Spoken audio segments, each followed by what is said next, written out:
Bonjour à toutes et à tous. Aujourd'hui, nous aborderons un des grands types d'installations solaires, les systèmes auto-vidangeables, aussi appelés systèmes drain-back. La particularité d'un système auto-vidangeable vient du fait que les capteurs ne seront pas toujours remplis de fluide. Ils le seront uniquement lors des périodes favorables à la production, c'est-à-dire lorsque le ballon n'est pas trop chaud et que l'ensoleillement est suffisant. Le reste du temps, ils seront remplis d'air, ou plutôt de diazote. Le liquide caloporteur est dans ce cas stocké dans un réservoir de vidange.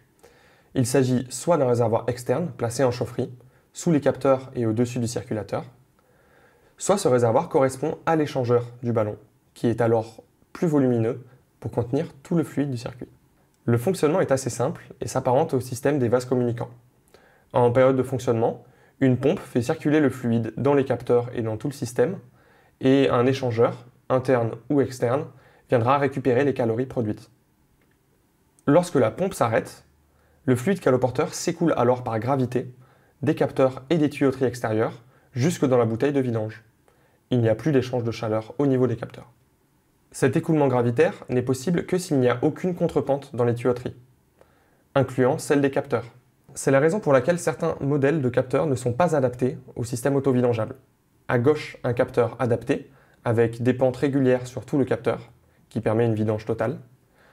À droite, un capteur non adapté, dans lequel du fluide restera bloqué dans les coudes et les interstices lors de la vidange, et sera donc susceptible de surchauffer ou de geler.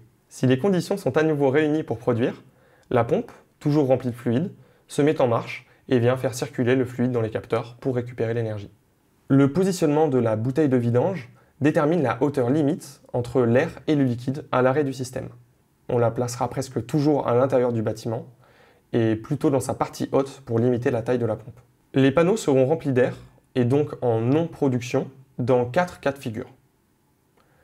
L'ensoleillement est trop faible, par exemple la nuit. Il fait trop froid.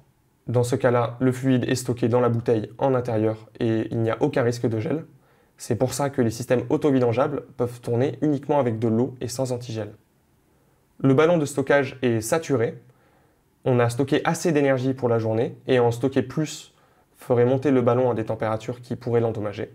On arrête donc la production. Lorsqu'il y a une coupure d'électricité, la pompe s'arrête et le liquide redescend dans le réservoir, évitant ainsi les risques liés à la stagnation et à la surchauffe du fluide. Pour résumer, un système auto-vidangeable permet d'éviter les problèmes liés à la surchauffe et au gel sans en diminuer l'efficacité.